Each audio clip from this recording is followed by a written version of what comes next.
ایک روز ایک وکیل صاحب تھے، گھر پہ جب نہا رہے تھے تو اپنی گھڑی بھول گئے اور کام پہ چلے گئے۔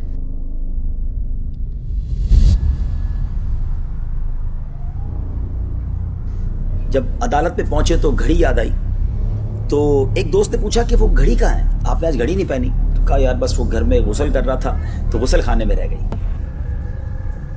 ایک ٹھگ جو تھا، چور وہاں کھڑا تھا، وہ سن رہا تھا کہ وکیل صاحب کی گھڑی ہوگی بڑی قیمتی اور یہ غسل خانے میں چھوڑا ہے۔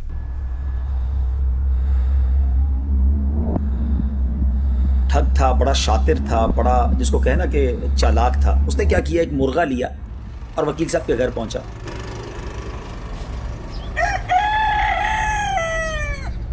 اور جا کر کہا کہ یہ وکیل صاحب نے مرغا بھجوایا اور کہا کہ وہ غسل خانے میں جو گھڑی رہ گئی ہے نا وہ دے دو۔ اب گھر والوں نے سمجھا کہ وکیل صاحب نے مرغا بھی بھجوایا تو یہ واقعی انہی کی طرف سے آیا ہوا بندہ ہوگا۔ مرغا لیا اور غسل خانے والی گھڑی دے دی۔ شام جب وکیل صاحب گھر آئے تو گھر والوں نے کہا وہ گھڑی مل گئی تھی آپ کو؟ کہا گھڑی تو میں گھر بھول گیا تھا۔ کہا وہ آپ نے تو منگوائی تھی، ایک مرغا دے کر بندہ آیا تھا۔ کہا نہیں میں نے تو نہیں منگوائی تھی۔ سارے گھر والے پریشان کہ یہ کون تھا ایسا ٹھگ کہ جو ہمارے گھر سے مرغا دے کر گھڑی لے گیا۔ دوسرے دن وہی ٹھگ پھر وکیل صاحب کے گھر گیا۔ وکیل صاحب کام پہ چلے گئے، وہ گھر گیا اور ان سے کہنے لگا کہ وہ گھڑی والا چور مل گیا ہے۔ تو وکیل صاحب نے وہ مرغا واپس منگوایا۔ اچھا چلو مرغا دے دیں تاکہ گھڑی مل جائے۔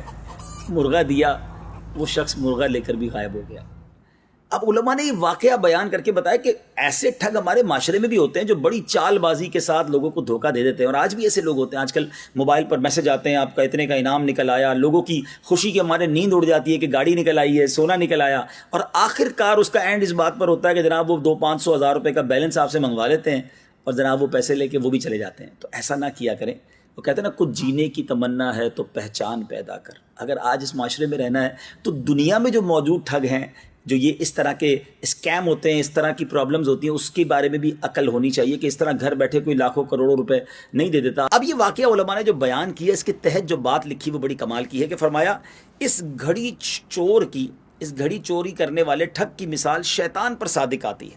جس طرح وہ ٹھگ اپنے داؤ سے مرغے کا لالچ دے کر گھڑی لے گیا اور پھر مرغا بھی ان کے پاس نہیں رہنے دیا، شیطان کیا کرتا ہے کہ شیطان ملعون پہلے دنیاوی مرغے کا لالچ دے کر دین اور ایمان کی گھڑی لے جاتا ہے اور پھر بعد میں وہ دنیاوی جو چیزیں ہوتی ہیں وہ بھی چلی جاتی ہیں۔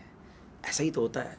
آج لوگ دنیا کو بنانے کے لیے اللہ کو ناراض کر دیتے ہیں، شیطان کی باتوں میں آ جاتے ہیں، مال مال مال کماتے ہیں، حرام کمائیں حلال کمائیں، اور دین و ایمان کی جو پاکیزہ گھڑی ہے گویا وہ بھی چلی جاتی ہے، اور ایک وقت آتا ہے وہ حرام کا مال بھی چلا جاتا ہے۔